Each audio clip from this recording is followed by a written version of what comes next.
नमस्ते दोस्तों, मैं एस्ट्रो ज्योति आज की बात में आप सबका स्वागत करती हूँ। आइए आज की बात कर लेते हैं। आज बड़ा ही पवित्र शुभ दिन है। आज चतुर्थी तिथि है और गणेश चतुर्थी मनाई जाती है। आज से गणेश उत्सव चालू हो गया है। 10 दिन का ये उत्सव बड़े हर्षोल्लास से सब जगह हर राज्य में मनाया जाता है। और वैदिक योग है। वैदिक योग में भागदौड़ वाला काम करने से बचे। आज से 10 दिवसीय गणेश उत्सव की शुरुआत हो रही है। गणेश उत्सव भाद्रपद शुक्ल चतुर्थी से चतुर्दशी तक मनाया जाता है। गणेश उत्सव आज से शुरू होकर 28 सितंबर तक चलेगा। आज के दिन श्री गणेश जी की घर में स्थापना की जाती है। छोटी बड़ी मूर्तें वगैरह घर में लेके आके उनके विधि विधान से पूजा करते हैं और मनोवांछित सब पूरे होते हैं। 10 दिन तक विधिवत पूजा करके अंतिम दिन विसर्जन किया जाता है। गणेश उत्सव में गणपति की मिट्टी की प्रतिमा का बहुत महत्व है। ये एनवायरमेंट फ्रेंडली और सुख समृद्धि बढ़ाने में मददगार होती हैं। पहले पीओपी की मूर्तियां बनाई जाती थी, लेकिन आजकल एनवायरमेंट फ्रेंडली मिट्टी की मूर्तियां लेते हैं। उनका बड़ा महत्व है। इन 10 दिनों में आपकी सभी इच्छाएं पूरी होती हैं। शक्ति विनायक गणपति जी का मंत्र है। 2-3 मंत्र हैं, वो आप देख लीजिए। उनमें से जो अच्छा लगे आपको वो एक मंत्र लेकर आप जाप कर सकते हैं। और 10 दिनों तक आप जाप करेंगे तो आपकी जो भी मन में इच्छा होगी, कोई एक विशेष इच्छा है, वो जरूर पूरी होगी। पहला मंत्र है ओम ह्रीं ग्रीं ह्रीं। मैं रिपीट करती हूँ, ओम ह्रीं ग्रीं ह्रीं।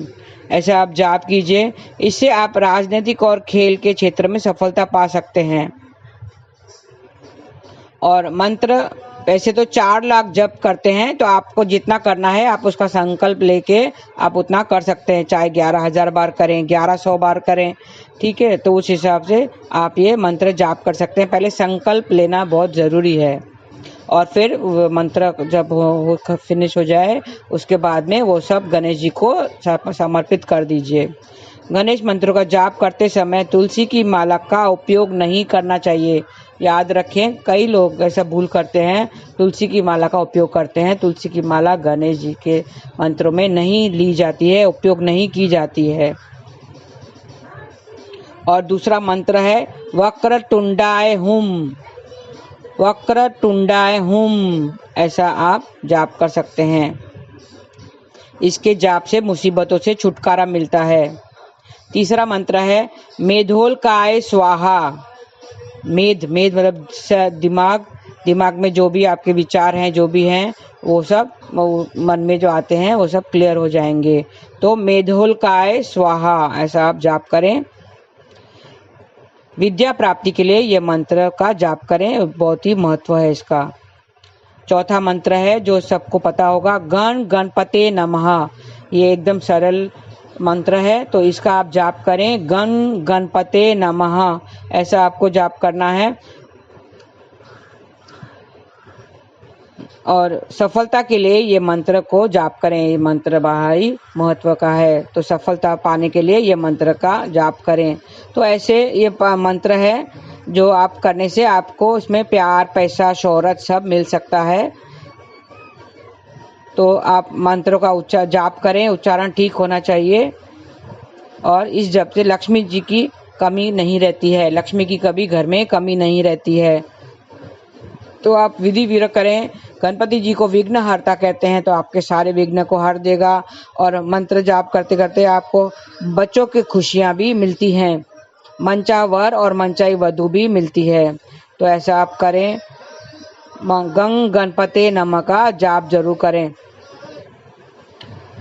11 सितंबर को चतुर्थी पक्ष का जो पर्युषण पर्व शुरू हुआ था, वो आज उसका समापन है। 11 सितंबर को जो पर्युषण पर्व जैन लोगों का जो शुरू हुआ था, उसका आज समापन है। ये पूरा पर्युषण पर्व क्षमा याचना पर आधारित है। तो मैं पहले बताया था कि क्षमा मांगना और क्षमा कर लेना, 2 ऐसी चीज़ें हैं जो आपको करनी ज़रूरी है। उससे आपके सारे पाप दूर हो जाएंगे। मैंने एक बताया था, किसी ने कहा था कि मैंने अपनी ज़िंदगी इस तरह आसान कर ली, मैंने अपनी ज़िंदगी इस तरह आसान कर ली, दूसरों को माफ़ कर लिया और दूसरों से माफ़ी मांग ली। तो आप भी दूसरों से माफ़ी मांगिए। आज का अच्छा दिन है। तो 8 दिनों तक व्रत, पूजा पाठ, अनुष्ठान जो किए गए थे, ये पर्व किसी को क्षमा मांगने के लिए होता है। तो क्षमा मांग लीजिए। आज जो भी आपको किसी गलती हुई है या किसी ने गलती की है, दोनों को याद उनको क्षमा कर दीजिए और माफ़ी मांग लीजिए। और आज एक दूसरे से मिच्छामि दुक्कडम,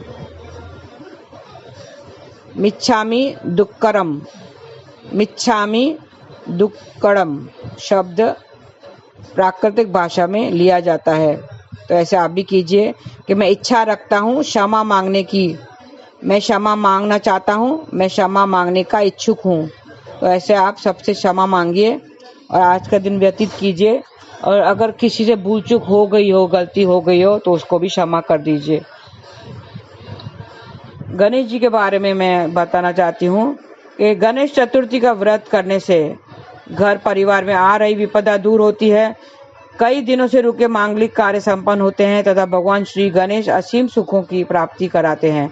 माह की किसी भी चतुर्थी के दिन भगवान श्री गणेश की पूजा के दौरान गणेश चतुर्थी व्रत की कथा पढ़ना या सुनना जरूरी होता है।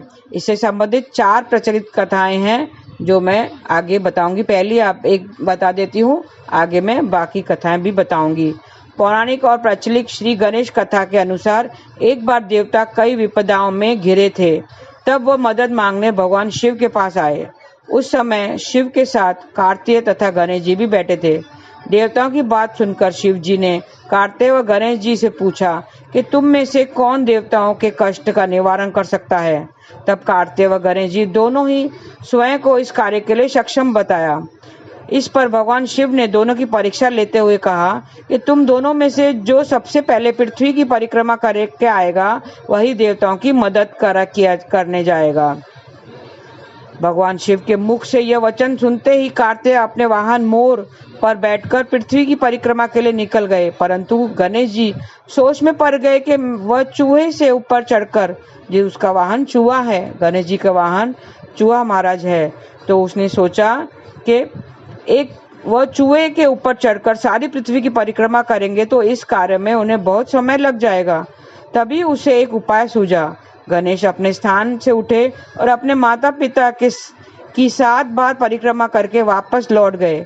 परिक्रमा करते लौटते पर कार्तिकेय स्वयं को विजेता बताने लगे, पर वह शिव जी ने श्री गणेश से पृथ्वी की परिक्रमा ना करने का कारण पूछा। तब गणेश जी ने कहा, माता पिता के चरणों में ही समस्त लोक हैं। यह सुनकर भगवान शिव ने गणेश जी को देवताओं के संकट दूर करने की आज्ञा दी। इस प्रकार भगवान शिव ने गणेश जी को आशीर्वाद दिया कि चतुर्थी के दिन जो तुम्हारा पूजन करेगा और रात्रि में चंद्रमा को अर्घ देगा, उसके तीनों ताप यानी दैहिक ताप, दैविक ताप तथा भौतिक ताप दूर हो जाएंगे। इस व्रत को करने से व्रतधारी के सभी तरह के दुख दूर होंगे और उसके जीवन में भौतिक सुखों की प्राप्ति होगी। चारों तरफ से मनुष्य की सुख समृद्धि बढ़ेगी, पुत्र पौत्रादिक धन ऐश्वर्य की कमी नहीं रहेगी। तो ये थी पहली कथा। बाकी आगे की कथा मैं रोज सुनाऊंगी।